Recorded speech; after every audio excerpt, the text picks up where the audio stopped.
Hi all, welcome to the new episode of Tech Insert. We are going to assemble an overload protection circuit for small DC loads. This is best for loads which will draw 2 ampere and less. This will act as a short circuit protection circuit too. I will demonstrate on how the circuit is disconnecting the load when we are giving an overload to the output of this circuit. We are using a BC547 or BC546 transistor as the controller of this circuit. We will set the minimum current to the load using a 10K preset, and whatever current more than that, it will disconnect the load from this circuit. The full schematic of this circuit is given at the end of this video. Subscribe to my channel for getting new videos like this. Also press bell icon so you will never miss any videos from my channel. Please watch this video completely because while testing I am telling a bit more about the properties of this circuit.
And now it is testing time. I am giving a 12 volt supply to its input. I will be first using this motor as the load, but before connecting the motor we need to calibrate this circuit. Calibration is a very easy process. We will press the reset switch, but the output will not be stable. This is because the transistor is not having enough base biasing current. So we will adjust the preset so that the base will get enough current to bias the transistor and the output will be stable. You have to adjust the preset very slowly. Transistor base current should be minimum. We will do this for a particular load, and when we are changing the load again we have to calibrate.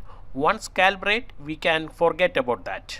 You can see the green LED is lighting. Now the circuit output is stable. Now we will give the motor as the load to the circuit. You can see the moment I connected the motor, the circuit immediately disconnected the load. The motor will draw more current and the biasing is not enough for sustaining the load. We will try with this COB LED. I have not given a heatsink to the COB LED. Within a few seconds, the COB LED becomes hot, and when temperature increases, the current through the semiconductor also increases. Please watch carefully how the circuit is disconnecting the load. You can see it has disconnected the load. We can check whether the COB LED is hot or not. Yes, it is very hot. We can provide a heatsink for it. This heatsink is enough for the COB LED. I am not permanently fixing it. Instead of that, I am placing a small weight on top of it. Without changing the calibration, we will do the testing once again. If you believe that this video is an useful one, please click like button and also share this video to your friends.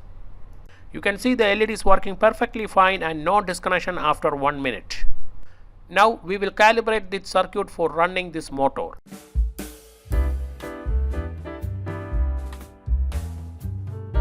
If you have any doubt or suggestions related to this circuit or anything, please comment on this video.